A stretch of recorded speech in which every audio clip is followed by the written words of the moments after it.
तुम्हारा आवाज नहीं आ रही। तो इसको उसकी तरफ दोनों अम्मा कैमरा। क्या बना? अस्सलामु अलैकुम।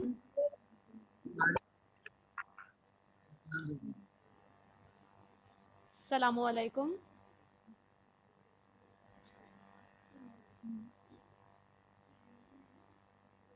क्लास 4 के स्टूडेंट्स जवाब दीजिए।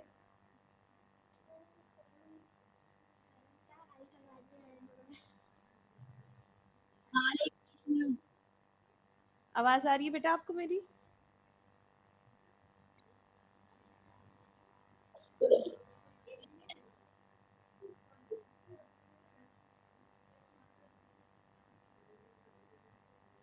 अस्सलामु अलैकुम।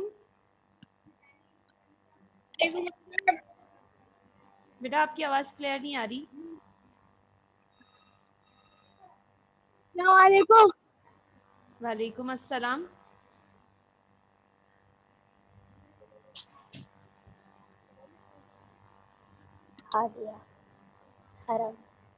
हरामी। Good morning ma'am. मॉर्निंग बेटा, कैसे हैं आप लोग?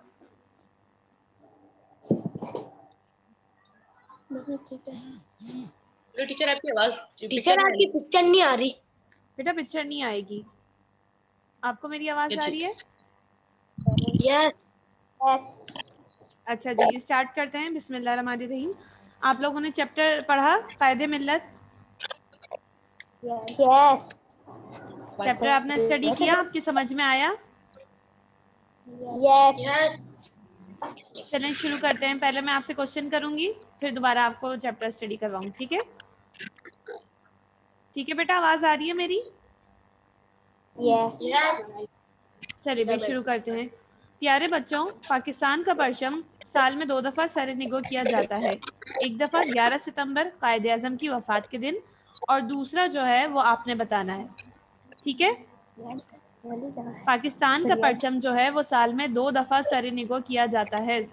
सर-ए-निगो मतलब झुकाया जाता है। क्यों? क्योंकि कायदे आज़म की वफ़ात का दिन आता है 11 सितंबर को, और दूसरी किसकी वफ़ात का दिन आता है ये हम इस चैप्टर के एंड में पढ़ेंगे, और फिर आपने याद रखना है। ठीक है बेटा? आपके चैप्टर का नाम है कायदे मिल्लत। कायदे मिल्लत किसे कह रहे हैं? लियाकत अली खान को। ये लियाकत अली खान का लक़ब है। किसका लक़ब है? लियाकत अली खान।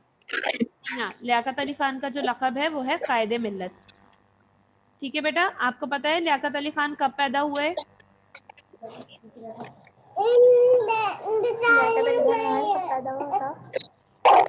आंसर करिए, लियाकत अली खान कब पैदा हुए?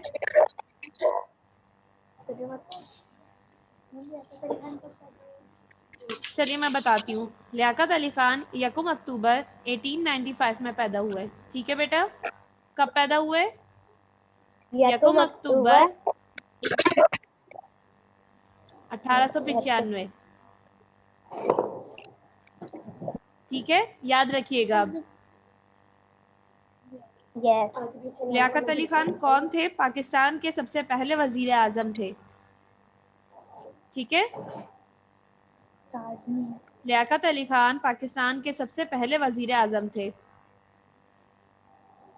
दिख रहा है? और इनको पाकिस्तान का पहला वजीर आजम इनको किसने बनाया? कायदे आजम ने। ठीक है बेटा? और लियाकत अली खान का लक़ब क्या है? कौम का रहनुमा। कायदे मिल्लत। इनका लक़ब है कायदे मिल्लत, जिसके मायने हैं कौम का रहनुमा। क्या मायने हैं? कौम का रहनुमा। अच्छा जी, अब दोबारा बताइए, लियाकत अली खान कब पैदा हुए? 1 अक्टूबर 1895 में। आपको आवाज आ रही है मेरी? यस। सारे स्टूडेंट्स को आ रही है आवाज? यस। तो आंसर दीजिए बेटा। लियाकत अली खान 1 अक्टूबर, जी हाँ, 1895 में भारतीय पंजाब के एक ज़िले करनाल में पैदा हुए। ठीक है बेटा? भारतीय पंजाब के एक ज़िले करनाल में पैदा हुए। ठीक है, आगे चलते हैं। लियाकत अली खान को किस चीज में दिलचस्पी थी? चैप्टर पढ़ा आपने, आपके समझ में आया? बताइए, लियाकत अली खान को किन चीजों में दिलचस्पी थी?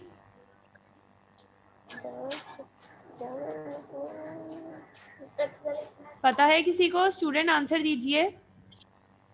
क्रिकेट। जी हाँ, क्रिकेट खेलने में और वर्जिश करने में। ठीक है, अब याद रखिएगा, वर्जिश और क्रिकेट से बहुत ज्यादा दिलचस्पी थी। ठीक है, ठीक है बेटा, समझ में आ रहा है? फारिग औकात में क्रिकेट खेलना आपका महबूब मशगुला था, मतलब पसंदीदा सरगर्मी। क्रिकेट खेलना आपको पसंद था। ठीक है बेटा। यस। अच्छा जी, अब आप बताइए, कायदे मिल्लत जो है हमारे लियाकत अली खान, उनकी तालीम क्या थी?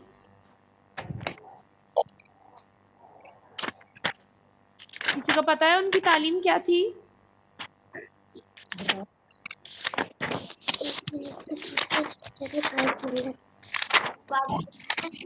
ओपन करिए, पेज नंबर 9 ओपन करिए।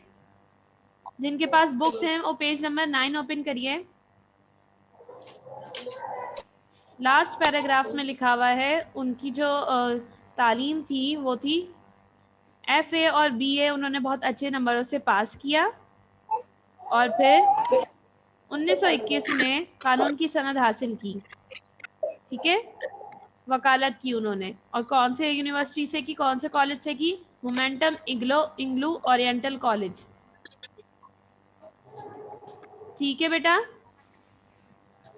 यस। अब मैं दोबारा रिपीट कर रही हूँ और आप लोगों ने सुनना है, और फिर मैं पूछूंगी तो बताइएगा।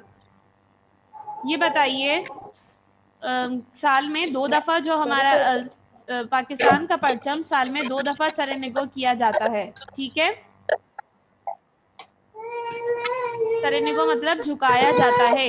एक 11 सितंबर कायदे आजम की वफात के दिन, और दूसरा लियाकत अली खान की वफात के दिन। ठीक है बेटा।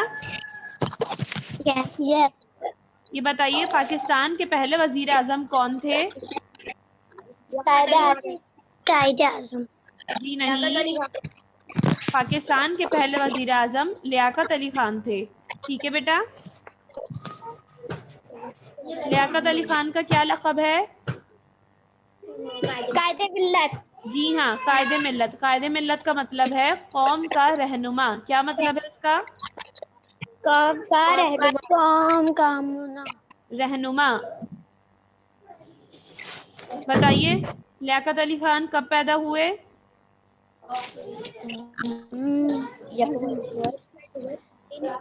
यकूम अक्टूबर 1895। Very good. और कहाँ पैदा हुए? भारतीय पंजाब के एक जिले करनाल में पैदा हुए।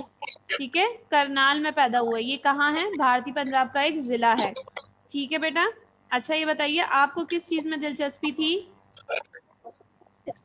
क्रिकेट में। वेरी गुड, क्रिकेट खेलने में और वर्जिश करने में। ठीक है। फारिग वक्त में आप क्या करते थे? क्रिकेट खेलते थे। ये क्या था आपका? महबूब मशगुला था, यानी कि पसंदीदा सरगर्मी थी। आपकी तालीम कितनी थी? तालीम बताइएगा।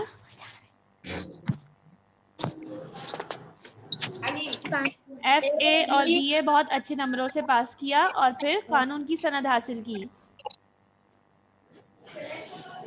ठीक है बेटा। यस। कौन से सन में आपने कानून की सनद हासिल की? 1921 में। 1921 में। ठीक है बेटा, 1921 में। बुक ओपन की हुई है किसी स्टूडेंट ने? बुक्स हैं आपके पास? नो। यहाँ तक आपकी समझ में आया? कुछ कंफ्यूजन? नो। दोबारा पूछूंगी बेटा मैं लास्ट में। ठीक है। अच्छा जी, ये बताइए, लियाकत अली खान के बारे में कायदे आजम ने क्या फरमाया? गांधी जी के पास। जी हाँ, सही बता रहे हैं, बताइए। गांधी जी के पास बहुत से लोग हैं जिन पर हो सकता है। Very good, very good. लेकिन मेरे पास सिर्फ एक ही आदमी है और वो लियाकत अली खान है। Excellent, very Khan good. है। किस स्टूडेंट ने आंसर किया है ये? यस, ये सबने। जी नहीं, आपने तो नहीं किया। चले मैं दोबारा बता देती हूँ। कायदे आजम ने फरमाया, गांधी जी के पास बहुत से लोग हैं जिन पर वो तकिया कर सकता है। तकिया मतलब भरोसा कर सकता है, लेकिन मेरे पास सिर्फ एक ही आदमी है और वो है लियाकत अली खान। ठीक है, कायदे आजम ने ये फरमाया। ठीक है बेटा, यही वजह थी कि कायदे आजम ने लियाकत अली खान को मुल्क का पहला वजीर आजम मुंतखब किया। ठीक है बेटा, लियाकत अली खान पाकिस्तान के सबसे पहले वजीर आजम थे। आपने अपनी जिम्मेदारियों को किस तरह निभाया, ये बताइए, किस तरह अंजाम दिया? लियाकत अली खान ने अपनी जिम्मेदारियों को किस तरह अंजाम दिया? खूबी से। जी हाँ, निहायत खुश इसलूबी से अंजाम दिया। Very good.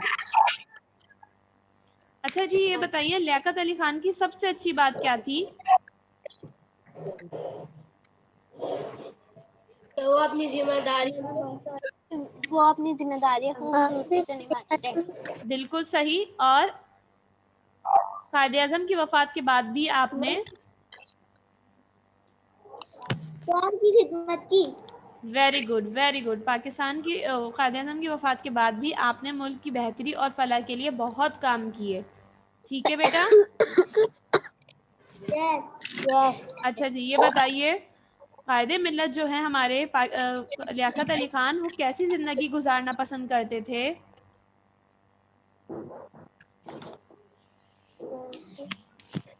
कैसी जिंदगी गुजारना पसंद करते थे, बताइए। सादा। जी हाँ, सादा जिंदगी गुजारना पसंद करते थे। वो कहते थे, आराम और आसाइश की जितनी आदत डालो पड़ जाती है।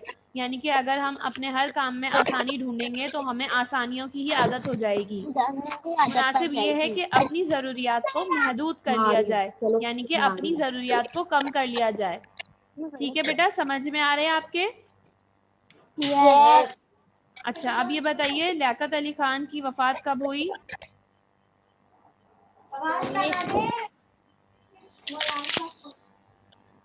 1951। जी हाँ, लियाकत अली खान की वफात 16 अक्टूबर 1951 में रावलपिंडी के एक जलसे में खिताब कर रहे थे। उसमें एक जालिम शख्स ने आपको गोलियों का निशाना बनाकर शहीद कर दिया। ठीक है बेटा, 16 अक्टूबर 1951 में आपने वफात पाई। ठीक है, और कैसे वफात पाई? रावलपिंडी के एक जलसे में आप खिताब कर रहे थे। रावलपिंडी के एक जलसे में आप खिताब कर रहे थे जिसमें एक जालिम शख्स ने आपको गोलियों का निशाना बनाकर शहीद कर दिया। वफात के वक्त आपने क्या कहा? जल्दी बताइए, वफात के वक्त क्या कहा?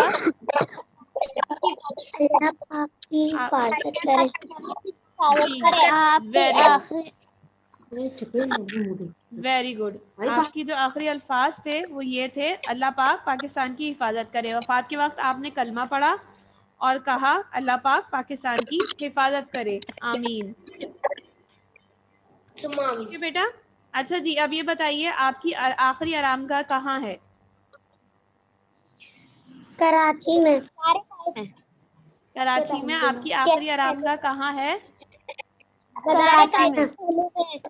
मज़ार क़ाइद के पहलू में। मज़ार क़ाइद के पहलू में। ठीक है बेटा। कौम आपको आज भी कायदे मिल्लत को निहायत अकीदा और एहतराम से याद करती है। आपके चैप्टर समझ में आया? क्या कुछ पूछना है इसमें? नो। कोई कंफ्यूजन? बुक लेकर बैठे हैं सब? बुक्स हैं सबके पास?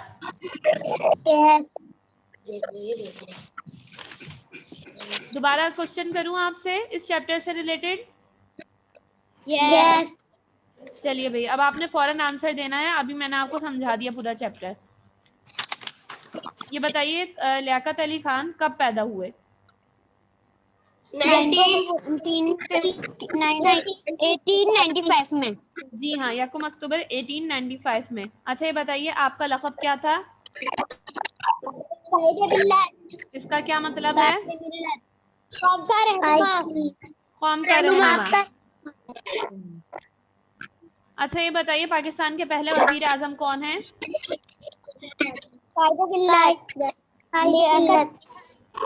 लियाकत अली खान। बिल्कुल सही। आपने एक कॉलेज में दाखिला लिया था, आपने एक यूनिवर्सिटी से पढ़ा था, वो यूनिवर्सिटी का नाम बताइए।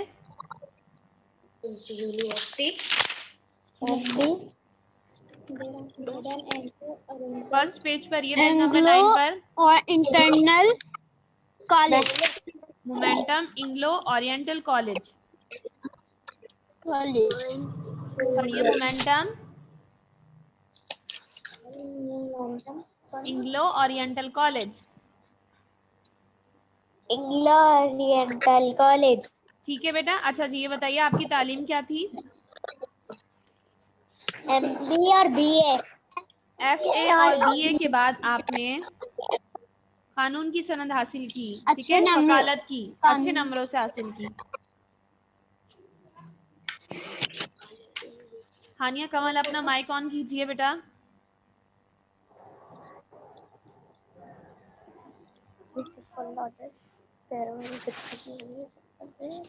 अच्छा जी ये बताइए पाकिस्तान का परचम साल में 2 दफा सरे निगो किया जाता है, 2 दफा झुकाया जाता है। एक तो 11 सितंबर कायदे आजम की वफात के दिन, और दूसरा लियाकत अली खान की वफात के दिन।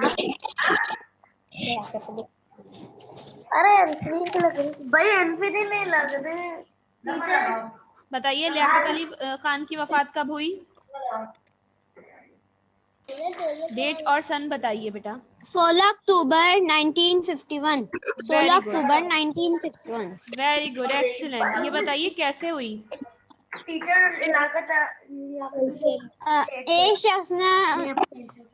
एक शख्स ने उन्हें अपनी गोलियों का निशाना बना लिया। Very good, very good. Rawalpindi के एक जलसे में आप खिताब कर रहे थे और एक जालिम शख्स ने आपको गोलियों का निशाना बनाकर शहीद कर दिया। और आखिरी अल्फाज क्या थे? आपने कलमा पढ़कर क्या दुआ की? अल्लाह पाक पाकिस्तान की हिफाजत करे। शाबाश, अल्लाह पाक पाकिस्तान की हिफाजत करे। यही वजह है कि लोग आपसे बहुत प्यार करते हैं और आज भी आपको कायदे मिल्लत के नाम से याद करते हैं। और आपकी आखिरी आरामगाह कहाँ है? मज़ार कायद के पहलू में। ठीक है बेटा। चलिए अल्फाज मायने पर आ जाते हैं। वालेकुम अस्सलाम। बताइए लगाओ का क्या मतलब है? दिलचस्पी। कोई बात नहीं बेटा, आप ज्वाइन कर लीजिए हमें यहीं से, ठीक है। लगाओ का मतलब है दिलचस्पी। जी आप क्या कह रहे हैं?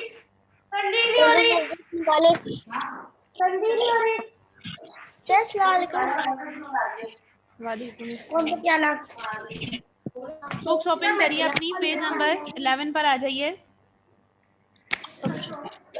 अच्छा ये बताइए आपकी पसंदीदा सरगर्मी क्या है? जल्दी से आंसर कीजिए, आपकी पसंदीदा सरगर्मी महबूबा मशगला क्या है?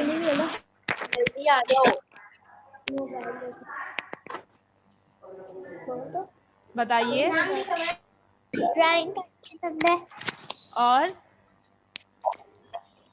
ड्राइंग। जी हाँ, और बॉयज का तो क्रिकेट होता है बस।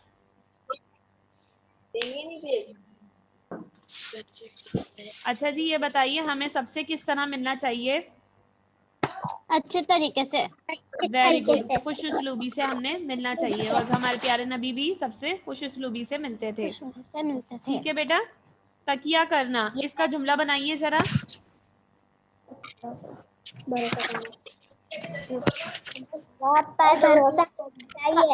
तकिया करना। लियाकत अली खान जो तकिया करते थे। वेरी गुड, बहुत सही, बिल्कुल सही। फलाह मीनिंग है भलाई बेहतरी। इसका जुमला बनाइए। क्या जुमला बन सकता है? हमें लोगों की भलाई करना चाहिए। हमें लोगों की भलाई के लिए काम करना चाहिए। ये पेज नंबर कौन सा निकाले? Page number 11।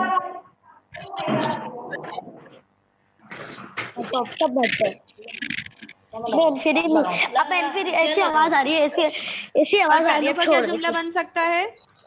लियाकत अली खान मज़ार कायद के पहलू में दफन है, या फिर मज़ार कायद के पहलू में आखिरी आरामगाह है उनकी। ठीक है बेटा, तो तुम तो हट जाओ, इनको तो हटाइए आगे। अब मैं आ गई हूँ पेज नंबर 12 पर। आगे पेज नंबर 12 पे सवाल नंबर 3 है, वो करेंगे हम। ठीक है बेटा, इसमें आपको बताया गया है कि 2 कॉलम है। एक कॉलम में आपको सबके लक़ब दिए गए हैं, अलकाब दिए गए हैं, ठीक है, और दूसरे कॉलम में आपको शख्सियात के नाम दिए गए हैं। हमने उनको उनके लक़ब से मिलाना है। ठीक है बेटा, ये बताइए लियाकत अली खान का क्या लक़ब है? कायदे मिल्लत। Very good. अल्लामा इकबाल का क्या लक़ब है?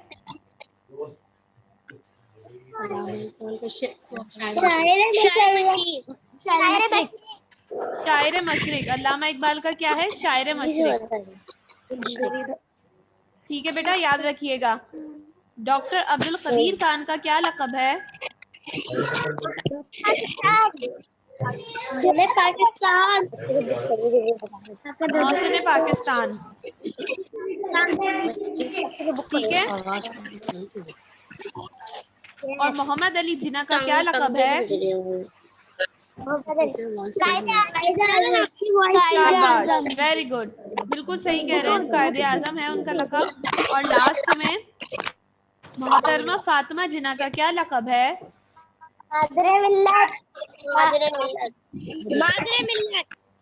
Very good. दोबारा इसे दोबारा मैं कंटिन्यू कर रही हूँ, आपने जल्दी से नेम बताने हैं। ठीक है बेटा, मैं नेम बता रही हूँ शख्सियात के और आपने उनके लक़ब बताने हैं। ठीक है, शुरू करें। चलिए भाई, मोहतरमा Fatima Jinnah. Very good. Allama Iqbal. Doctor Abdul Qadeer Khan. Mohammad Ali Jinnah. Mohammad Ali Jinnah और कायदे मिल्लत लियाकत अली खान। वेरी गुड, शाबाश। चलिए अब नेक्स्ट इसकी एक्सरसाइज पर आ जाते हैं। Page number 13। पेज नंबर 13 पे कुछ जुमले दिए गए हैं। उन जुमलों में कुछ अल्फाज हैं जिन्हें हमने जमा में तब्दील करना है। ठीक है बेटा, और से सुनिएगा। इन जुमलों में कुछ अल्फाज हैं जिन्हें हमने जमा में तब्दील करना है। मिसाल के तौर पर, उसका मकसद नेक है। चेंज करिए इसको, उसके मकासद नेक हैं। ठीक है, उसके मकासद नेक हैं, यानी कि मकसद जो है वो वाहिद है, हमने उसे जमा बना दी, मकासद बन गया। ठीक है, ये वाली वर्किंग आपने की है ना बुक में, आपको याद होगा। अब मैं आपको जुमला बता रही हूँ, आपने उसे चेंज करना है। ठीक है बेटा, शुरू करें। चलिए भाई, सुनिए जरा गौर से। लियाकत अली खान ने मुल्क के लिए खिदमत अंजाम दी। लियाकत अली खान ने मुल्क के लिए खिदमतें अंजाम दी। खिदमत जो है वो वाहिद है, वाहिद की जमा बनाइए। खिदमत की जमा क्या बनेगी? खिदमात। जी हाँ, खिदमत की जमा बनेगी खिदमात। लियाकत अली खान ने मुल्क के लिए खिदमात अंजाम दी। ठीक है बेटा, दूसरा जुमला देखिएगा। उसका मशगला दिलचस्प था।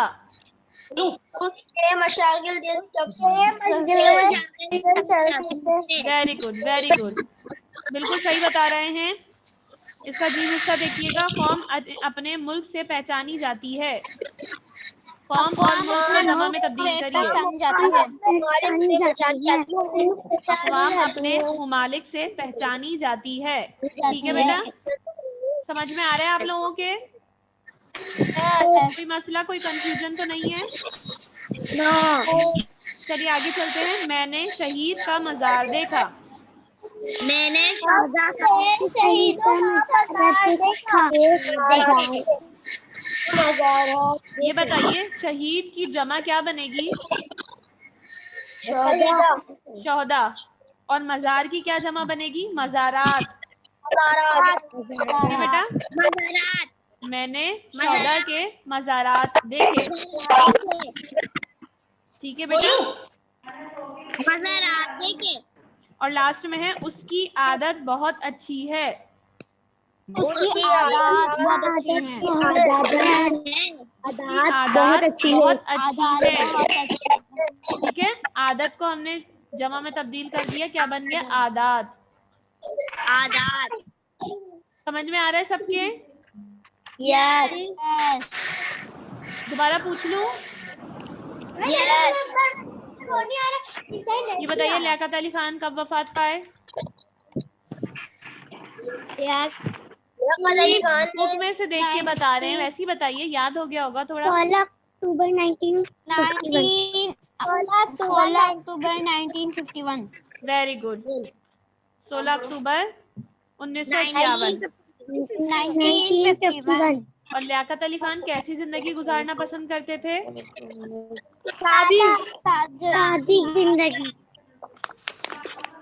ये कौन सा पेश निकाले?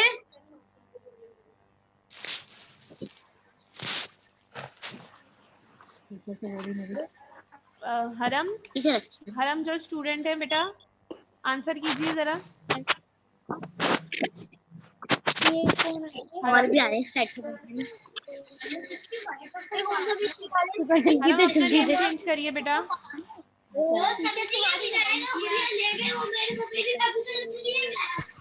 बेटा अपना नेम चेंज करिए वरना आपको ग्रुप से लेफ्ट कर दिया जाएगा।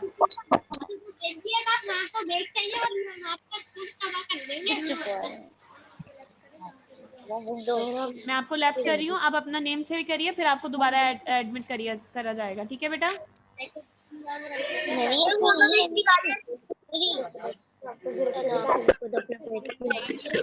नेम सही करिए अपना।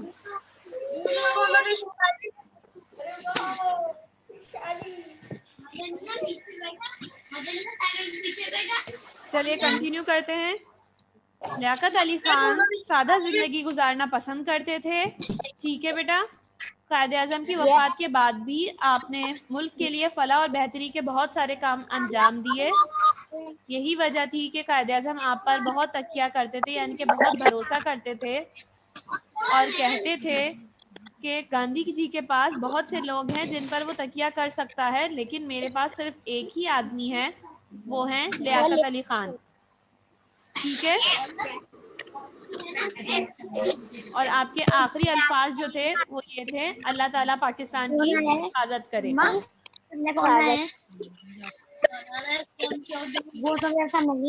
ठीक है बेटा, अब लास्ट टॉपिक पे आ जाते हैं। इसी चैप्टर का लास्ट टॉपिक है सवानही खाका। सेकंड वीडियो देखी थी आपने इसकी? क्लियर हो गया आपको? क्लियर हो गया बेटा? पूछ लो इसमें से कुछ भी। समझ में आ गया था आपको सेकंड वीडियो से? यस। अच्छा जी, तो आप बताइए सवानही खाका किसे कहते हैं?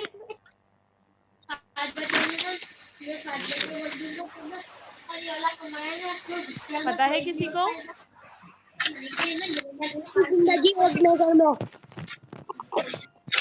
लियाकत अली खान की जिंदगी नजर में। बिल्कुल सही। और कोई स्टूडेंट? मनाहिला कमरे में आ गए नीचे। सवानही खाका कहते हैं किसी भी शख्सियत के बारे में अहम मालूमात, किसी भी शख्सियत की अहम मालूमात और उनकी ज़िंदगी के अहम पहलू, यानी कि उन्होंने ज़िंदगी में क्या किया, अहम मालूमात, उन्होंने कितनी तालीम हासिल की, वो कब वफ़ात पाए, उनका लक़ब क्या था, ये सब सवानही खाके में आता है। ठीक है, किसी भी शख्सियत के अहम पहलू हमें पता चलते हैं तो उसे हम क्या कहते हैं? सवानही खाका। सवानही खाका। सवानही खाका किसे कहते हैं? किसी भी शख्सियत के अहम मालूमात और ज़िंदगी के अहम पहलू एक ही नज़र में सामने आ जाएं, उसे सवानही खाका कहते हैं। चलिए बताइए, लियाकत अली खान एक ही नज़र में, उनका लक़ब क्या है लियाकत अली खान का? और उनका असल नाम क्या है?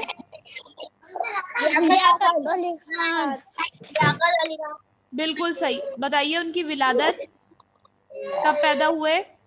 16 अक्टूबर 1895।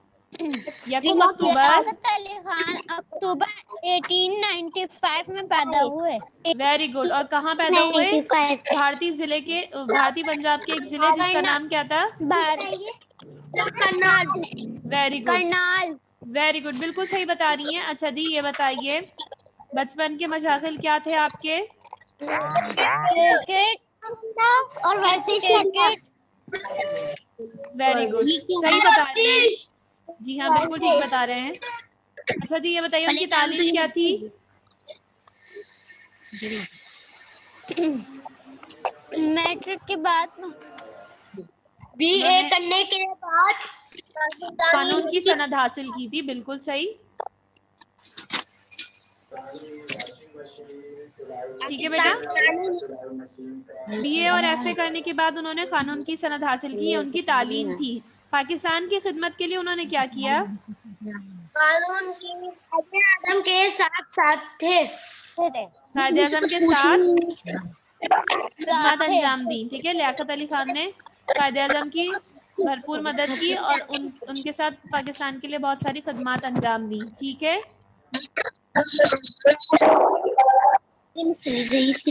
अहम आदत क्या थी लियाकत अली खान की? नमाज रोजे रखने में समझ भी नहीं आ रहा। नमाज और रोजे रखते थे। बिल्कुल सही। अहम आदत में वो नमाज रोजे की आदत के साथ साथ वक्त का सही इस्तेमाल करते थे, यानी कि अपने वक्त को सही काम में मसरूफ रखते थे। ठीक है बेटा, ये इनकी अहम आदत थी। समझ में आ रहा है आप लोगों के? Yes yes. अच्छा जी, ये बताइए उन्होंने कब उनकी वफात कब हुई? 16 अक्टूबर 1951 में। बिल्कुल 16 सही। अक्टूबर 1951। 16 अक्टूबर 1951 में आपकी वफात हुई। ठीक है बेटा, दूसरी एक्टिविटी में बिजी नहीं रहें, सिर्फ बुक में ध्यान दीजिए। अगर आपको अटेंड नहीं करना लाइव सेशन तो आप लीव कर दीजिए। ओके, दूसरी अटेंड नहीं करना तो लाइव कर दी, लीव। आखिरी अल्फाज क्या थे लियाकत अली खान के? अल्लाह पाकिस्तान की हिफाजत करे। अल्लाह पाक पाकिस्तान को सलामत रखे। जी हाँ, बिल्कुल सही। अल्लाह पाक पाकिस्तान की हिफाजत करे। और आखिरी आरामगाह क्या है? मज़ार कायद के पहलू में। ठीक है बेटा, मज़ार कायद के पहलू में आपकी आखिरी आरामगाह है। मज़ार कायद के पहलू में। आपको ये चैप्टर समझ में आया? कोई कंफ्यूजन? कुछ पूछना है तो बेटा पूछ लीजिए। चैप्टर देख लीजिए। जो स्टूडेंट लास्ट में आए थे वो भी कुछ पूछना चाहते हैं तो पूछ सकते हैं। अगर आपको कुछ क्लियर नहीं हुआ तो आप पूछ लीजिए।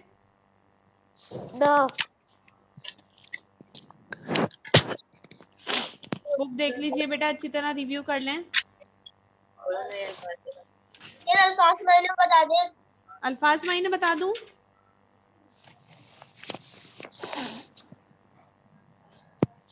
अल्फाज मायने में कौन सा अल्फाज आपकी समझ में नहीं आ रहा? अल्फाज मायने में है लगाओ, जिसकी मीनिंग है दिलचस्पी। ठीक है बेटा, लगाओ, दिलचस्पी। हमें क्रिकेट से लगाव है, हमें किताबें पढ़ने से लगाव है, या फिर मेरे दोस्त को नमाज से बहुत लगाव है। इसका ये आसान जुमले बन सकते हैं। ठीक है, महबूब मशगला पसंदीदा सरगर्मी, मेरा किताबें पढ़ना महबूब मशगला है, या मेरा पेंटिंग करना या मेरा ड्राइंग करना महबूब मशगला है। आप इस तरह से जुमले बना सकते हैं। तकिया करना, हमारे वालिदैन को हम पर तकिया है, या फिर लियाकत अली खान को, कायदे आज़म को लियाकत अली खान पे बहुत तकिया था। और खुशउस्लूबी मतलब अच्छे तरीके से हमें अपने हर काम खुशउस्लूबी से अंजाम देने चाहिए। ठीक है, इस तरह आप जुमले बना सकते हैं। और कोई कंफ्यूजन किसी को? नो। समझ में आ गया बेटा चैप्टर? यस। चलिए फिर आगे चलते हैं। नेक्स्ट चैप्टर जो है वो है आपका मेरा शहर। कंटिन्यू करें। 5 मिनट्स ब्रेक लेना चाह रहे हैं आप लोग?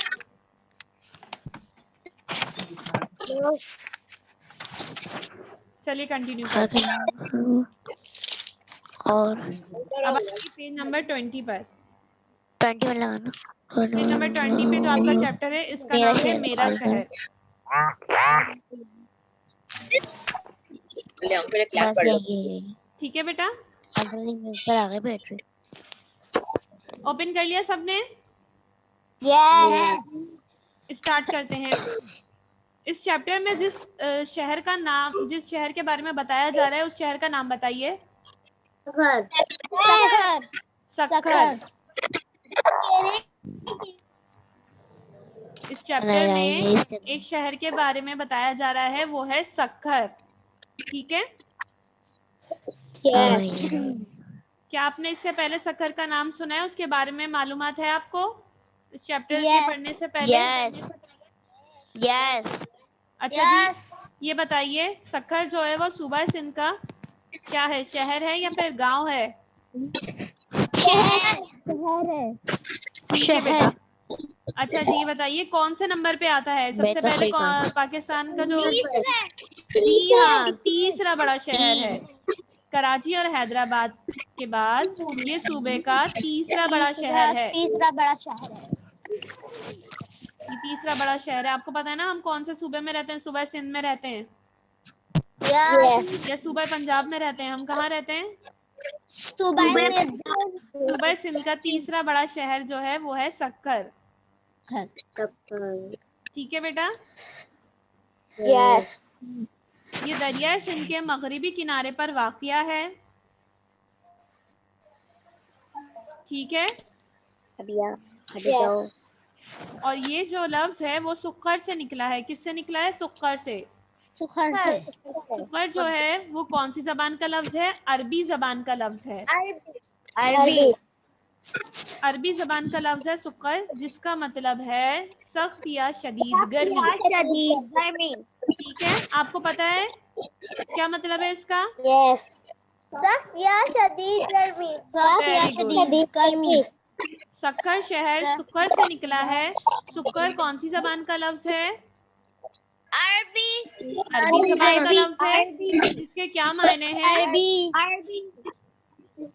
सख्त या शदीद गर्मी। जी हाँ, जिसके मायने हैं सख्त या शदीद गर्मी। आपको पता है जब अरबों ने सिंध फतह किया तो उन्होंने शदीद गर्म सर्द मौसम का सामना किया। ठीक है बेटा, बहुत शदीद गर्म और सर्द मौसम का सामना किया और उसे सुक्कर का नाम दिया। अरबों ने इस शहर का क्या नाम दिया? सुक्कर।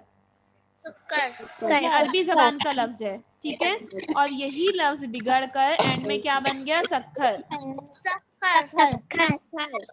सुक्कर से ये लफ्ज बिगड़ के सक्खर बन गया। सक्खर को दरिया का तोहफा भी कहा जाता है। सक्खर को क्या कहा जाता है? दरिया का तोहफा। यहाँ तक कोई कंफ्यूजन समझ में आ रहा है सबके? चलिए मैं दोबारा इसे रिव्यू करते हैं। जल्दी से बताइए, सक्खर सूबे का कौन सा बड़ा शहर है? तीसरा। सक्खर को जो लफ्ज है वो कहाँ से निकला है? कौन से लफ्ज से निकला है? अरबी जबान के लफ्ज सुक्खर से निकला है। सुक्खर के क्या मायने हैं? चलिए ठीक है, जब अरबों ने सिंध फतह किया तब उन्हें क्या क्या मुश्किलात का सामना करना पड़ा? शदीद गर्म और सर्द मौसम का सामना किया, तो उन्होंने इसका क्या नाम रखा? सुक्खर का नाम रखा उन्होंने, और यही लफ्ज बिगड़ के क्या बन गया? सक्खर बन गया। सक्खर, और सक्खर को क्या कहा जाता है? दरिया का तोहफा भी कहा जाता है। दरिया का तोहफा। चलिए ठीक है, सक्खर सूबा सिंध का अहम तिजारती मरकज है। यहाँ पे कौन कौन से कारखाने हैं? क्या आपको पता है यहाँ पे कौन कौन से कारखाने हैं? बिस्किट, सीमेंट, बिल्कुल सही, वेरी गुड। तंबाकू, चमड़े, अशिया। हानिया कवल अपना माइक ऑन करिए। फसीउर रहमान अपना माइक ऑन करिए बेटा।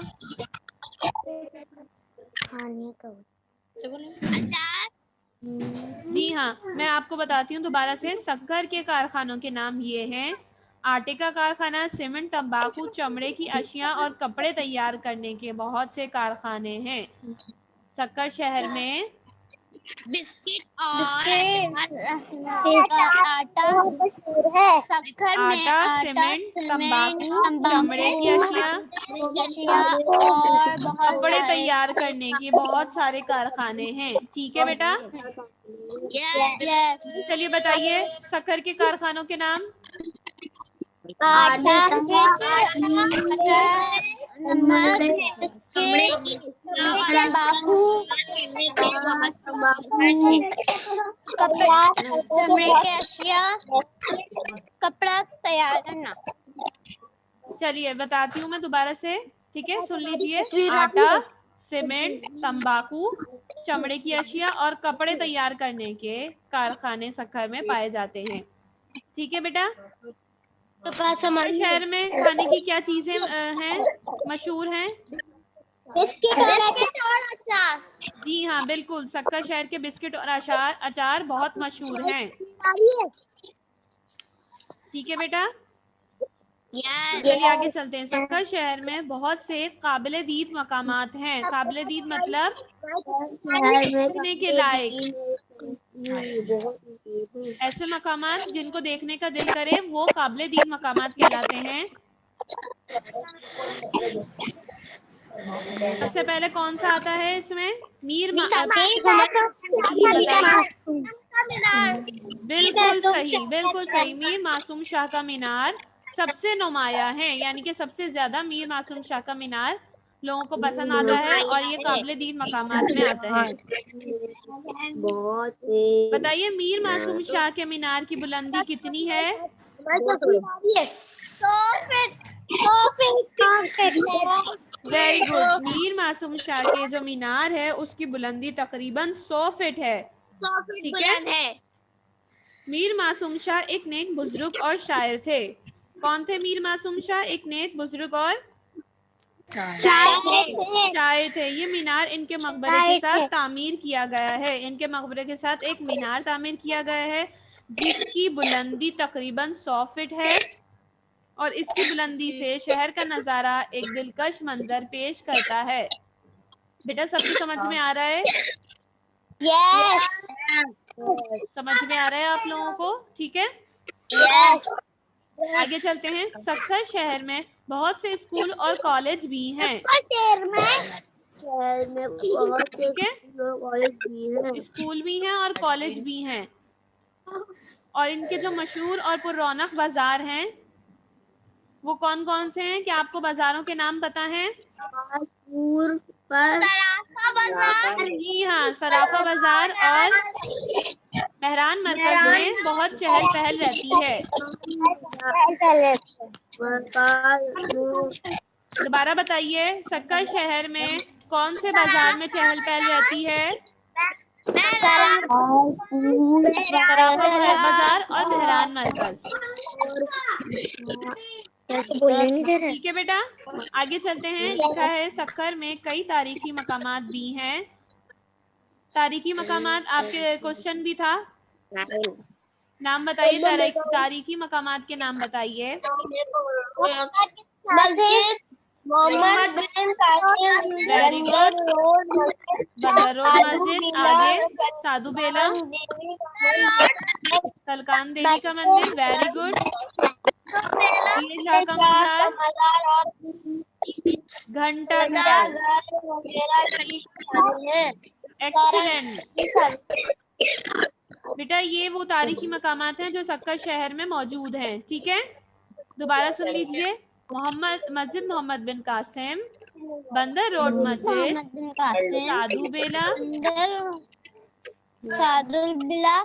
साधु बेला, कलकान देवी का मंदिर, ये शाह और घंटा घर। ठीक है, ये तारीखी मकामात हैं। आगे चलते हैं। दरियाए सिंध पर बनाया हुआ शक्कर बैराज और रेलवे पुल भी एक बहुत अहम है। एक रेलवे पुल है, ठीक है बेटा, उसे कौन सा पुल भी कहा जाता है? कैंची वाला पुल भी कहा जाता है, ठीक है। एक सक्कर बैराज और एक रेलवे पुल है, वो बहुत अहम पुल हैं जिन्हें कैंची वाला पुल भी कहा जाता है। कैंची यहाँ वाला से पुल दरिया भी और कहा शहर का जाता है। नजारा बहुत भला लगता है। उस पुल से दरिया और शहर का नजारा कैसा लगता है? बहुत भला, मतलब अच्छा लगता है, ठीक है बेटा। सक्कर शहर में एक मशहूर बाग भी है, उस बाग का नाम बताइए। लबे मेहरान। जी हाँ, लबे मेहरान। उस बाग का नाम क्या है? लबे मेहरान। लबे मेहरान। ये सक्कर शहर का एक मशहूर बाग है जिसका नाम है लबे मेहरान। लबे मेहरान। ये कहाँ वाक़िया है? दरिया सिंध के करीब वाक़िया है, ठीक है बेटा। ये बाग कहाँ वाक़िया है? दरिया सिंध के करीब। यहाँ सरसब्ज़ दरख्त और रंग बिरंगे फूल हर तरफ दिखाई देते हैं। उस बाग में क्या दिखाई देता है?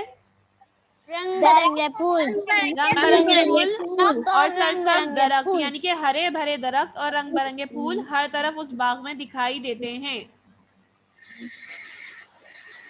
एक और चीज है जो सक्कर शहर में जिसकी वजह से लोग सक्कर शहर आना पसंद करते हैं, यहाँ कश्ती की सैर भी की जाती है।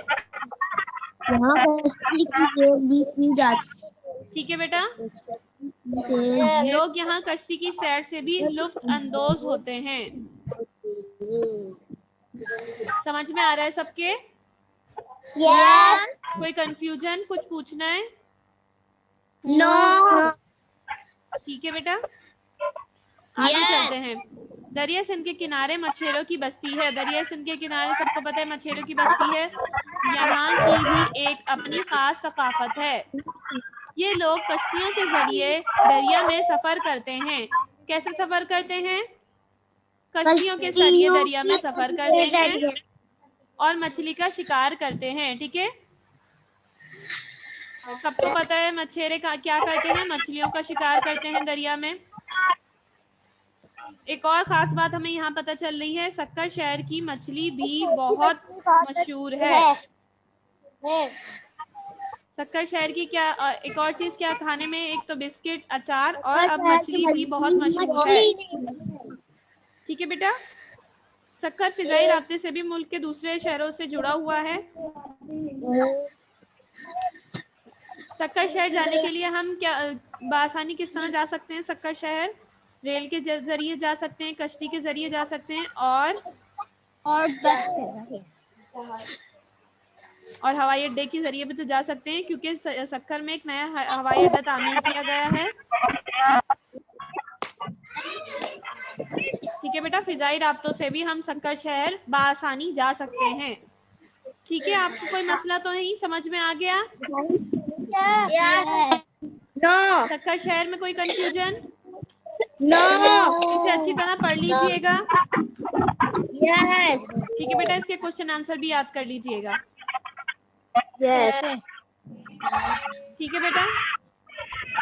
ओके, अपना ख्याल रखिएगा। अल्लाह हाफिज। आपने वेट करना है, आपकी न्यू टीचर आ रही है, नेक्स्ट सब्जेक्ट की टीचर आ रही है, ठीक है। वेट करिएगा।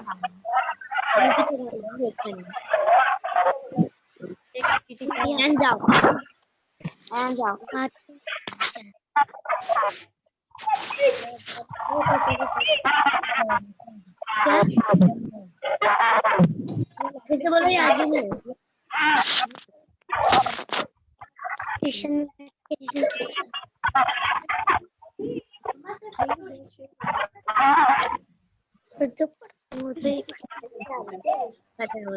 अस्सलामुअलैकुम स्टूडेंट। वालेकुम अस्सलाम। बेटा ये इस्लामियत की क्लास है, इस्लामियत की बुक ओपन कीजिए। क्या रुक गया? मैंने एसएसटी वो इंग्लिश की कॉपी निकालनी है। इंग्लिश की कॉपी इस्लामियत की बुक ओपन कीजिए बेटा। खोल ले। हाँ ओपन कीजिए। हमारा पहला चैप्टर कौन सा था बेटा?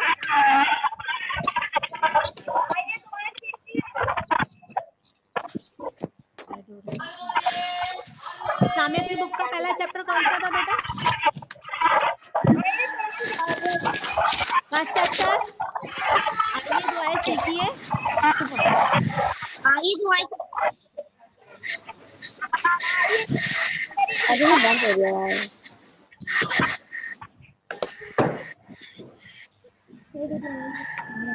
आइए दुआएं सीखिए। आइए दुआएं सीखिए, शाबाश। अच्छा, इस चैप्टर में हमने कौन कौन सी दुआएं पढ़ी थी? चांद देखने की दुआ। चांद देखने की दुआ। सबसे पहले इस चैप्टर में बताया गया कि जो हर मंथ के अंदर जब चांद शुरू देखते हैं हम, तो उससे पहले जो है वो दुआ पढ़नी चाहिए। इसके अलावा हमें कौन सी दुआ पढ़ी बेटा हमने? कौन सी दुआ पढ़ी? वो आया मैंने तुम्हारा दरवाजा बंद कर दिया।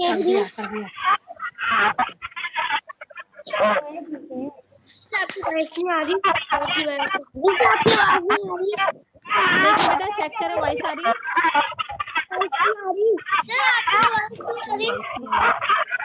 जिसे आपकी आवाज नहीं आ रही। देखिए बेटा, अब आ रही है? टीचर आपकी आवाज आ रही है।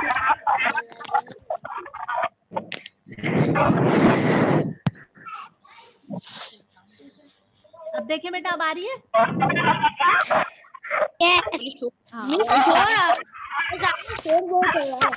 शोर हो रहा है? Yes teacher. यस। 5 मिनट पर आ गए बेटी। अब सही है बेटा? ठीक है, तो हमारा पहला चैप्टर था बेटा आइए दुआएं सीखिए। ठीक है, मेरी बुक लेके आई हो। उसमें हमने कौन सी बुक पढ़ी? हमने पहला चैप्टर कौन सा पढ़ा था? पहली दुआ हमने कौन सी याद करी थी? चांद देखने की दुआ। उसके बाद हमने कौन सी? बच्चों की मिक्स होकर आवाज आ रही है। बच्चों की भी मिक्स होकर आ रही है, कुछ भी नहीं सुनाई दे रहा। देखो आवाज नहीं आ रही। बेटा आप लोग सब अपनी बातें करना बंद करें। सबसे पहले टीचर की बात पे फोकस करें।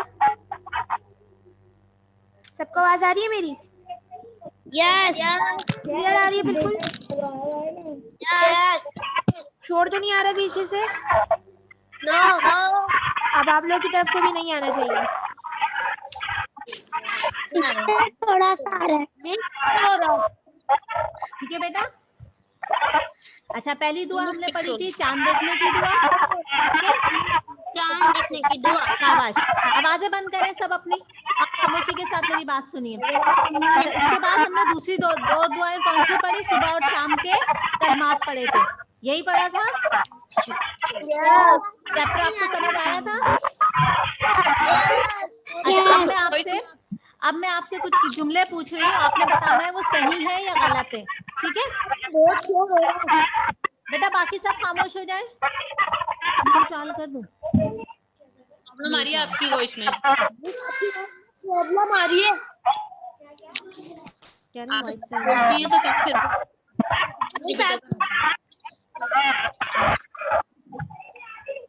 अच्छा, हर चांद को देखकर एक ही दुआ पढ़ी जाती है। सही गलत? गलत, शाबाश। हमें सुबह शाम की दुआओं का पाबंदी से एहतमाम नहीं करना चाहिए। सही गलत? गलत, शाबाश। हर डूबने वाली चीज के शर से पनाह नहीं मांगनी चाहिए। शाबाश। हमारे प्यारे नबी सल्लल्लाहु अलैहि वसल्लम ने हर डूबने वाली चीज के शर से अल्लाह ताला की पनाह मांगी है। शाबाश। हमें रोजमर्रा की दुआएं याद करनी चाहिए। शाबाश, वेरी गुड। अच्छा, अब मुझे बताइएगा, नया चांद देखते वक्त किस बात का एहतमाम करना चाहिए? दुआ पढ़नी चाहिए। Very good. चांद देखने की दुआ में अल्लाह ताला से क्या मांगा गया है? चांद देखने की दुआ में अल्लाह ताला से क्या मांगा गया है? अमन, सलामती, ईमान, इस्लाम और तौफीक के साथ शुरू फरमा जो वेरी गुड, वेरी गुड, पसंद हो और जिस पर तू राजी हो। शाबाश। अच्छा, हमारे प्यारे नबी ने किस चीज के शर से पनाह मांगी है?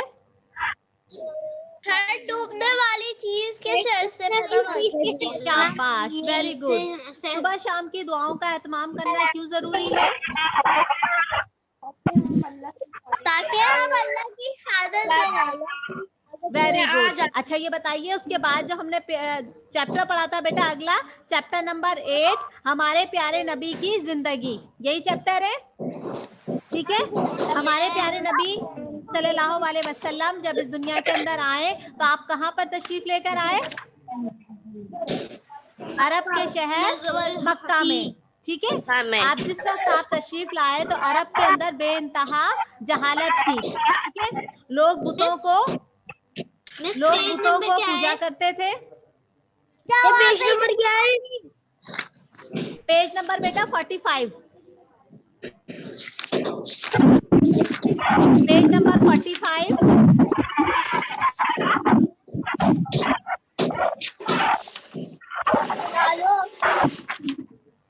क्या रुक गया? हाँ, पेज नंबर 45 बेटा, हमारे प्यारे नबी की जिंदगी, हिस्सा 2।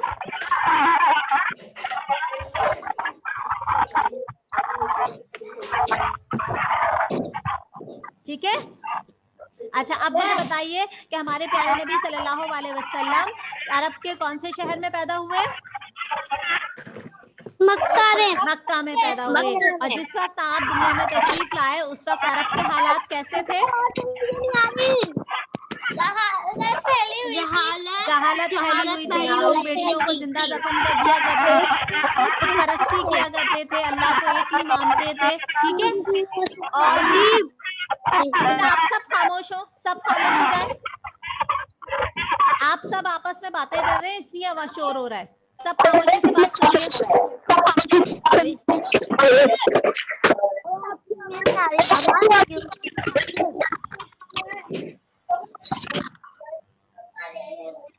ठीक है। तो जिस वक्त आप सल्लल्लाहु अलैहि वसल्लम दुनिया में तशरीफ लाए उसके बाद आपने 40 साल की उम्र में जब आप पर नबूवत नाजिल हुई तो आपने अल्लाह का पैगाम लोगों तक, अरब के लोगों तक पहुंचाया। लेकिन जो अरब के बड़े बड़े सरदार थे जो जिन्होंने अल्लाह को एक मानने से इनकार किया तो उन्होंने आप सल्लल्लाहु अलैहि वसल्लम पर जुल्म और सितम ढाने शुरू कर दिए, ठीक है। यही हुआ। तो अब क्या हुआ, आपके ऊपर उन्होंने अरब की जिंदगी जो बेइंतहा तंग कर दी। तो इसके नतीजे में नबी करीम सल्लल्लाहु अलैहि वसल्लम ने बहुत सारे लोगों को दूसरे इलाकों की तरफ हिजरत करने का कहा, यानी वो लोग जो है मक्का छोड़कर चले जाएं जो लोग इस्लाम थे, ठीक है। तो मुसलमानों ने हिजरत क्यों करी?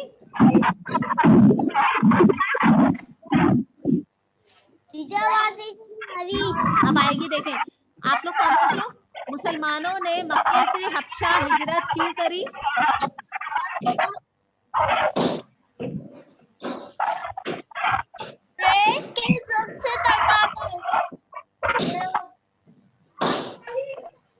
कुरैश के मजालिम से तंग होकर आपने मक्के से हिजरत की, ठीक है। मुसलमान हबशा से मक्के वापस क्यों आए? मुसलमान हबशा से मक्के वापस क्यों आए? क्योंकि किसी ने खबर फैला दी थी कि मक्के में सब मुसलमान होते हैं। शाबाश, सही। और इस्लाम जो है वो पूरे मक्का के अंदर फैल गया है तो वो लोग हबशा को छोड़कर वापस मक्के आ गए। कुरैश के वक्त ने जो हबशा का बादशाह था उसका नाम क्या था बेटा? हबशा का जो बादशाह था उसका नाम क्या था? निजाशी। क्या नाम था? निजाशी, ठीक है। तो जो कुरैश के जो लोग गए थे हबशा की तरफ हिजरत करके, उन्होंने निजाशी बादशाह से क्या शिकायत करी? क्या शिकायत करी थी? चंदे को मक्का के लोग, हमारे कौम के चंद बेवकूफ लड़के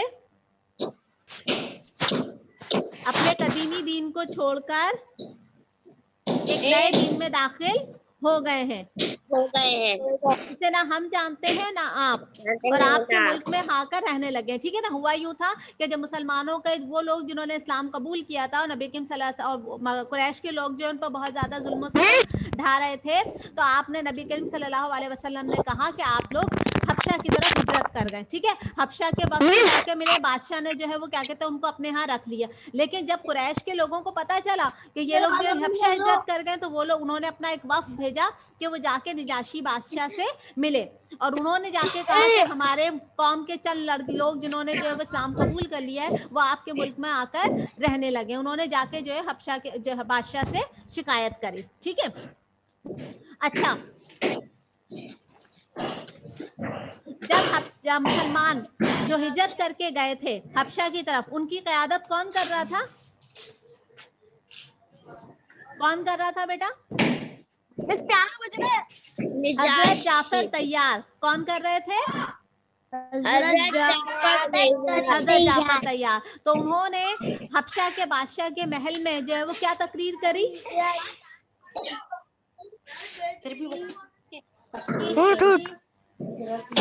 क्या बताया उन्होंने? हम लोग जहालत में पड़े हुए थे। शाबाश, वेरी गुड। ठीक है ना, यानी हम लोग जो जहालत में पड़े हुए थे, नबी करीम सल्लल्लाहु अलैहि वसल्लम ने जो है वो हम पर जो है हमें इस्लाम की रोशनी से सरफराज किया। ठीक है, तो हजरत जाफर की तकरीर सुनकर हबशा के बादशाह ने क्या कहा? हबशा के बादशाह ने क्या कहा जब हजरत जाफर ने ये बताया? क्या कहा? खुदा की कसम, ये कलाम ये नहीं है और वो कलाम जो हजरत ईसा लेकर आए थे। शाबाश, हजरत ईसा अलैहिस्सलाम लेकर आए, जो हजरत ईसा लाए थे वो वही है। ठीक है, तो इसलिए निजाशी ने जो है वो कहा कुरैश के वक्त से कि मैं इन लोगों को तुम्हारे हवाले नहीं कर सकता। ठीक है, ओके ठीक है बेटा। किधर आ ओके अच्छा, अब मुझे बताइएगा बेटा, अब मुझे बताइएगा। ठीक है, हबशा का ईसाई हुक्मरान, हबशा का ईसाई हुक्मरान किस वजह से मशहूर था? अपने जुल्म सितम की वजह से या अपनी रहमदिली की वजह से? रहमदिली की वजह। वेरी गुड, शाबाश।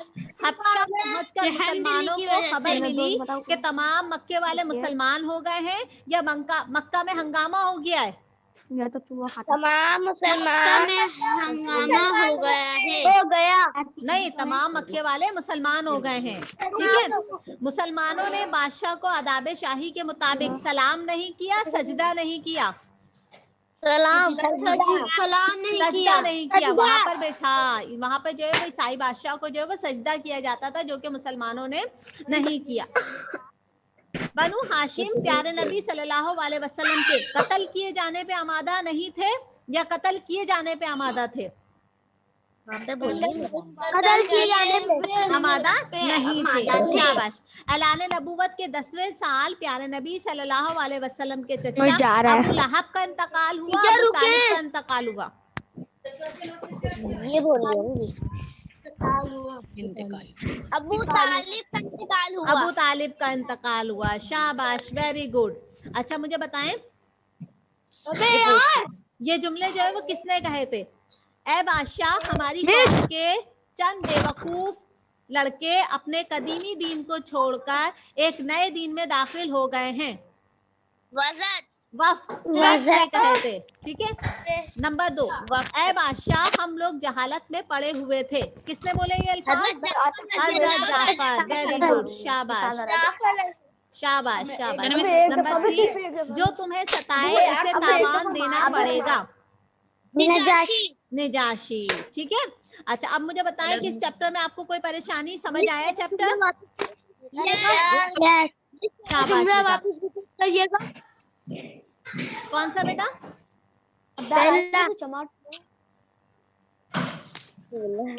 नंबर 3, जो तुम्हें सताए इसे तावान देना पड़ेगा।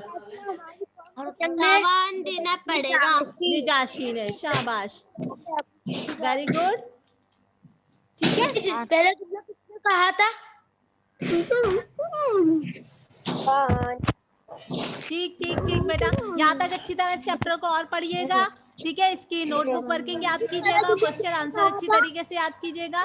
थर्ड चैप्टर की वर्किंग स्टार्ट कर दी आपने? सारे चैप्टर के ना सारे क्वेश्चन आंसर याद हो गए। याद हो गए, शाबाश, वेरी गुड वेरी गुड। ठीक है बेटा, अब आपकी अगली टीचर आएंगी कंप्यूटर की, ठीक है।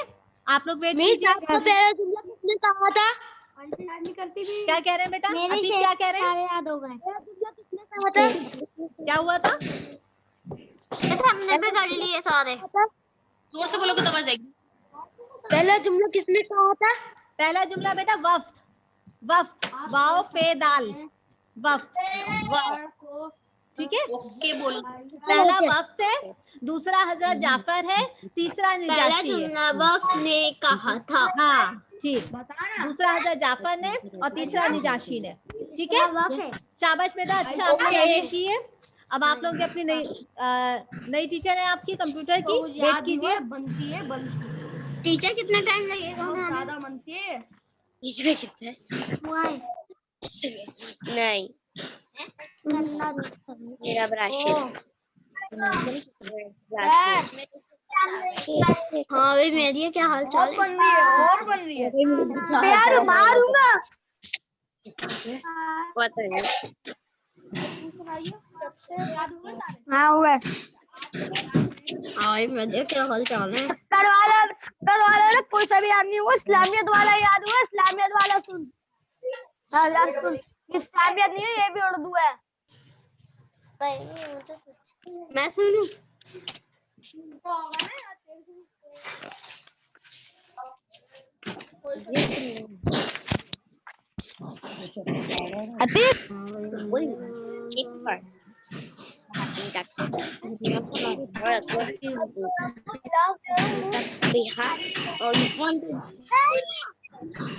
अस्सलामुअलैकुम स्टूडेंट। अस्सलाम। कैसे हैं सब? वालेकुम अस्सलाम। अल्लाह का शुक्र है। सब ठीक है? मिस आप कैसी हैं? अल्लाह का शुक्र है, मैं भी ठीक हूँ। अब पढ़ना स्टार्ट करें? टाइम भी सारी बातें कर रहे हैं। बुरी बात बेटा, चलो पढ़ना स्टार्ट करते हैं। शोर नहीं करो। बुक है आप लोग पास? बुक है? यस सबके पास है अभी? चलो जल्दी से बुक निकालो और चैप्टर नंबर 4 निकालो, पेज नंबर 54 का। 54। जी जी 54।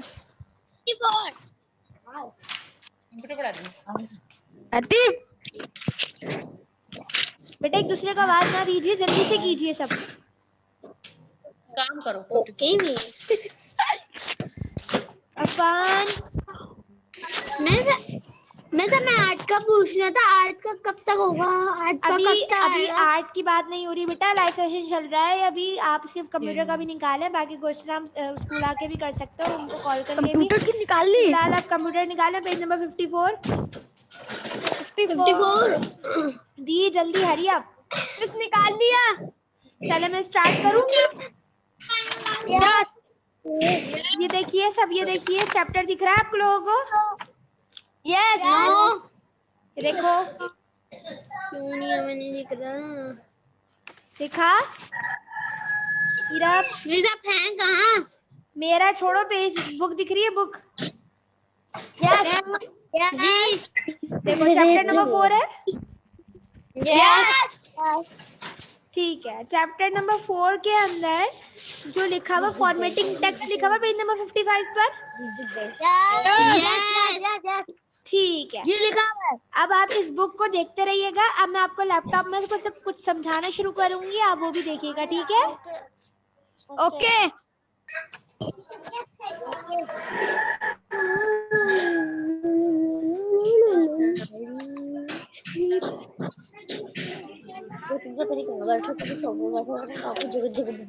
बच्चों ये पढ़े formatting text. This is formatting text. Chapter 4. Laptop पे समझा रही है।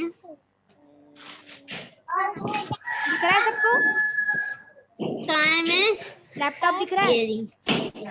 यस नहीं दिख रहा। फन गौर से देखो, सब दिख रहा है, सबको दिख रहा है, आपको क्यों नहीं दिख रहा? यस दिख गया। अच्छा, अब 5 डॉट फॉर्मेटिंग पे जाओ। टेक्स्ट का मतलब कोई मुझे बता सकते हैं? फॉर्मेटिंग टेक्स्ट का क्या मतलब होता है? बताइए बेटा, फॉर्मेटिंग टेक्स्ट का क्या मतलब होता है? 10 दफा जाके जोर लगानी। बेटा फॉर्मेटिंग टेक्स्ट का ये मतलब होता है कि आपने कोई भी चीज लिखी भी हो, फॉर एग्जाम्पल मैंने यहाँ पर कुछ भी लिखा, ये क्या है? मेरा टेक्स्ट है। क्या है? टेक्स्ट क्या है ये? टेक्स्ट इसको सजाना, इस टेक्स्ट को एडिट करना, इसको बोल्ड करना, इटैलिक करना, अंडरलाइन करना, कुछ भी XYZ इस टेक्स्ट को करना, डिजाइन देना, फॉर्मेट कहलाता है, यानी फॉर्मेटिंग टेक्स्ट कहलाता है। क्या कहलाता है? फॉर्मेटिंग टेक्स्ट कहलाता है। अब आपको पेज नंबर 55 पे बुक के अंदर एक डायग्राम दिख रही है, फिगर 4.1। यस फिगर 4.1 के मैं कुछ कंपोनेंट्स दिखा रही हूँ, उसको देखते रहिएगा, ठीक है? मिस कहाँ है? वो कौन से पेज पे है? Page number 55।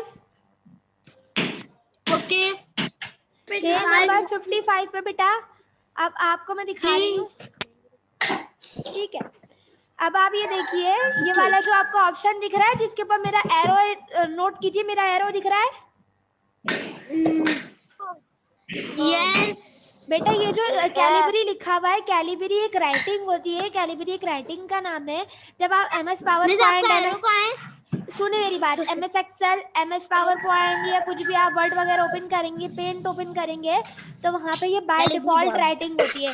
कैलिबरी एक ऐसी राइटिंग है कि आप जब भी ओपन करेंगे तो सबसे पहले आपको कैलिबरी ही मिलेगी, क्योंकि ये जैसे हम लोग लिखना स्टार्ट करते हैं, हमारी भी एक अपनी राइटिंग होती है, वैसे तरीके से लैपटॉप की अपनी एक राइटिंग है। हम चाहे तो चेंज भी कर सकते हैं, लेकिन ये राइटिंग बाय डिफॉल्ट होती है। इसका नाम क्या है? कैलिबरी। क्या नाम है? पेंटिंग ऑप्शन नहीं आता।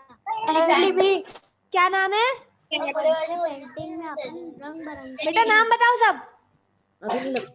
Celebrity Calibri. और ये बाय डिफॉल्ट होती है। क्या होती है? बाय डिफॉल्ट का मतलब होता है कि खुद से मौजूद होती है। सही समझ आया? ठीक है। अब ये जो मेरा एरो आप लोगों को दिख रहा है, ये है, यहाँ से हम लोग राइटिंग अपनी चेंज कर सकते हैं। ये मैंने एरो पे क्लिक करा, यहाँ पे बहुत सारी राइटिंग आ गई, ठीक है? ये बहुत सारी राइटिंग की क्या है? नेम्स है। और ये जो दूसरा, ये जो उसके बराबर के अंदर ही आपको 11 नजर आ रहा है, ये राइटिंग नंबर बता रहा है कि आपकी राइटिंग का साइज क्या है? 11 है। क्या नजर आ रहा है? 11 साइज है। अब मैं चाहती हूँ मेरी राइटिंग का क्या बढ़िया है? साइज बढ़िया है। तो मैंने ये जो पहले टेक्स्ट लिखा हुआ है, इसको क्या करूंगी? पहले सिलेक्ट करूंगी। हर काम को करने से पहले सिलेक्शन क्या होती है? लाजमी होती है, ठीक? लाजमी होती है। लाजमी होती है। अब मैं इसकी क्या कर रही हूँ? इसका साइज बढ़ा रही हूँ। मैंने इसका साइज क्या कर दिया? इतना बड़ा कर दिया, 26 कर दिया, ठीक है? ठीक है, 36 कर दिया। इसका साइज क्या हो गया? बढ़ गया। ये बार बार आते रहेगा। अब दूसरी बात ये है कि मैं अब इसकी राइटिंग चेंज करना आपको दिखाती हूँ। यहाँ से मैंने इसको दोबारा सिलेक्ट किया। सिलेक्ट करने के बाद में इसकी राइटिंग यानी कैलिबरी जो इसकी बाय डिफॉल्ट राइटिंग है, मैं उसको हटाकर राइटिंग चेंज कर रही हूँ। राइटिंग के ड्रॉप डाउन लिस्ट में से जाकर राइटिंग चेंज नजर आ रही है? यस यस ठीक है। अब यानी पेज नंबर 55 के दो कंपोनेंट्स हमने पढ़ लिए, फॉन्ट नेम और फॉन्ट साइज। फॉन्ट नेम क्या होता है? राइटिंग के नाम के कॉलम को फॉन्ट नेम कहा जा रहा है, और उसकी साइज वगैरह को चेंज करने को फॉन्ट साइज कहा जा रहा है। अब हम चलते हैं इंक्रीज फॉन्ट की तरफ। इंक्रीज फॉन्ट क्या होता है? ये आपको एक ए दिख रहा है लिखा हुआ, ए, ये इंक्रीज फॉन्ट कहलाता है। क्या कहलाता है? यानी इस तरीके से भी हम अपने टेक्स्ट का क्या कर सकते हैं? इसका फॉन्ट यानी इसके साइज को बड़ा कर सकते हैं। तो हमने क्या कर दिया? बड़ा कर दिया। अब ये डिक्रीज करने का होता है, यानी छोटा करने का। इससे हम छोटा कर सकते हैं। कि हमने 4 कंपोनेंट पढ़ लिए, font name, font size, increase font, decrease font. अब हम चलते हैं बोल्ड, इटैलिक और अंडरलाइन की तरफ। इससे मेरा बी बोल्ड हो गया, सही नजर आ रहा है? बोल्ड हो गया, यस इटैलिक हो गया, यस अंडरलाइन हो गया। यस अब अंडरलाइन करने के भी कुछ तरीके, छोटा सा एरो दिख रहा है, यस इस छोटे से एरो के ऊपर मैंने क्लिक करा तो ये बहुत सारे टाइप के मेरे पास क्या होंगे, अंडरलाइन आ गए। मैंने इस तरीके से इसको अंडरलाइन कर दिया, ठीक है। यस अब मैं चाहती हूँ कि मैंने जिस तरीके से अब इसको मैंने कर दिया, अब मैं क्या करूंगी। अच्छा मुझे कोई बता सकता है इटैलिक का मतलब क्या होता है? इटैलिक का मतलब पता है? टेढ़ा। हाँ शाबाश, टेढ़ा हो जाना। बोल्ड का मतलब? मोटा हो जाना। शाबाश। अंडरलाइन? अंडरलाइन नीचे जो अंडरलाइन होती है, नीचे जो अंडरलाइन होती है उसे अंडरलाइन कहती है। अब फॉन्ट नेम क्या होता है? जो अभी मैंने पढ़ाया फॉन्ट नेम, क्या होता है? राइटिंग को फॉन्ट नेम कहते बोल्ड हैं। करना। नहीं, राइटिंग राइटिंग को बोल्ड। बेटा ये जो कॉलम है ना, ये फॉन्ट नेम का होता है, और जो साइज होता है वो ये फॉन्ट साइज कहलाता है। क्या कहलाता है?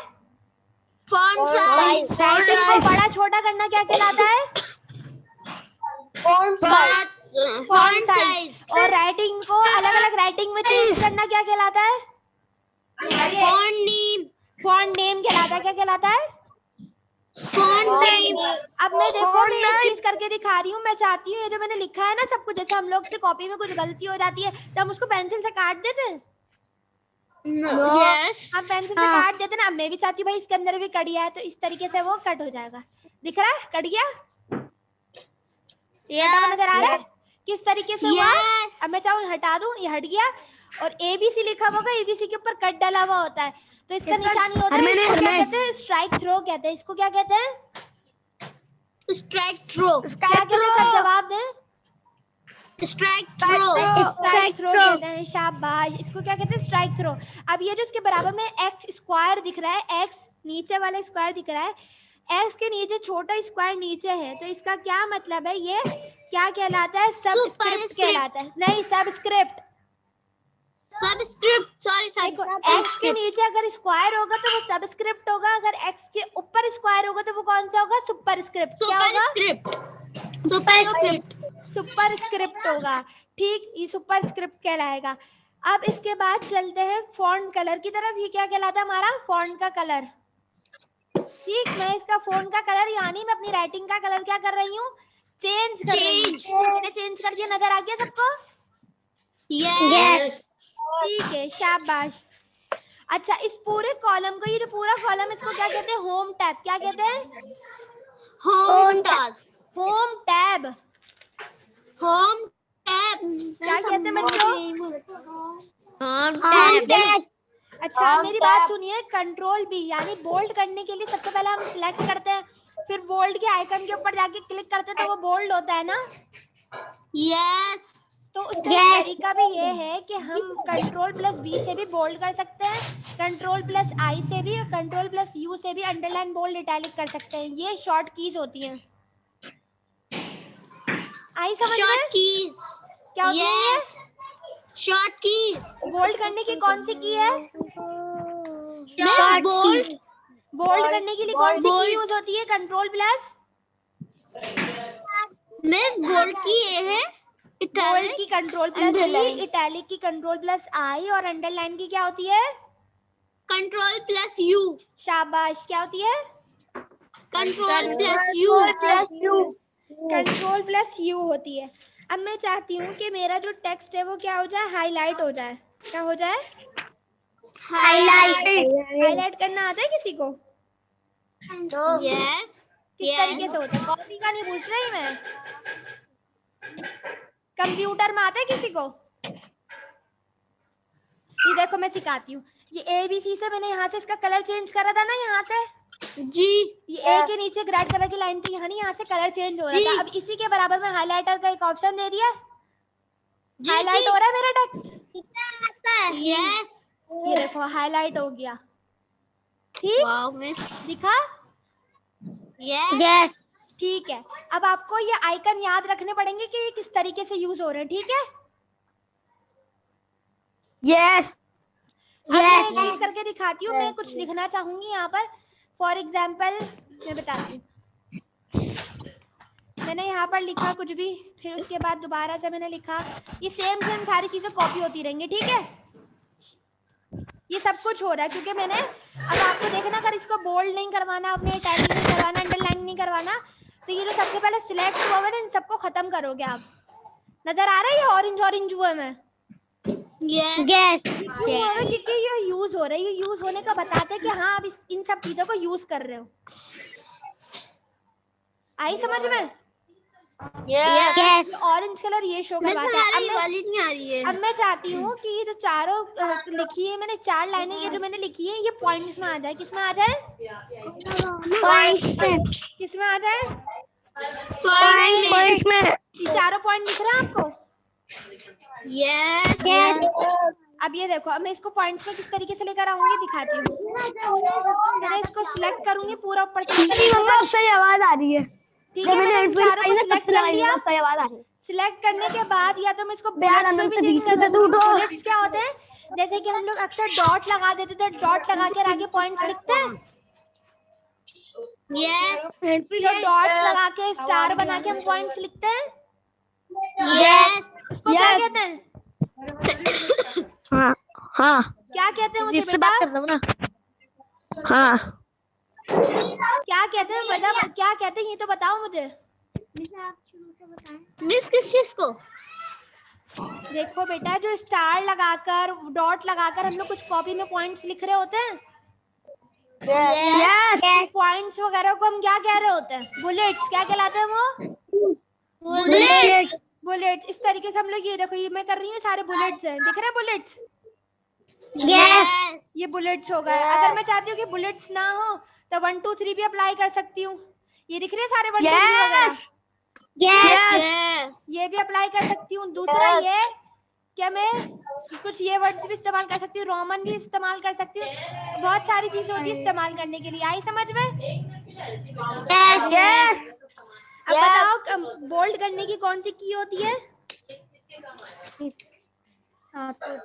बताओ सब। बोल्ड करने की हाँ, B plus B control plus B. Sorry, control plus B। क्या होती है? Control plus B। शाबाश। इटैलिक करने की? Control plus I। अच्छा, अब मैं चाहती हूँ मेरा टेक्स्ट है ये सेंटर में आ जाए, तो मैं यहाँ पर सेंटर पर आई, मैंने इसको सेंटर में कर दिया। नजर आया?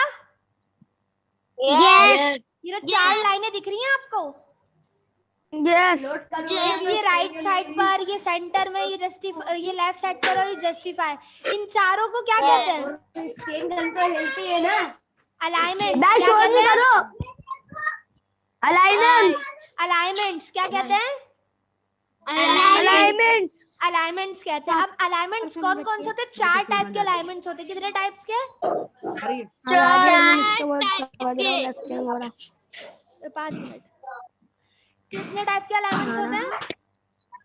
4 टाइप के अलाइनमेंट्स होते हैं। सबसे पहला अलाइनमेंट लेफ्ट होता है। कौन सा होता है सबसे पहला? लेफ्ट। दूसरा सेंटर। Third left. और चौथा जस्टिफाई। कितने टाइप के अलाइनमेंट्स होते हैं? कॉपी के अंदर भी मैंने अलाइनमेंट्स का बताया था कि कितने टाइप के अलाइनमेंट्स होते हैं। ठीक है? अब मेरी शक्ल दिख रही है सबको? अब मुझे बताओ, इस चैप्टर के रिलेटेड किसी को कुछ सवाल करना है? नो। पक्का कुछ नहीं करना? क्या होता है? ठीक है, सही है। अल्लाह हाफिज। आप लोगों का खत्म हुआ, आप जाके रेस्ट कीजिए सब, ठीक है? Thank you miss. Allah Hafiz. Allah Hafiz.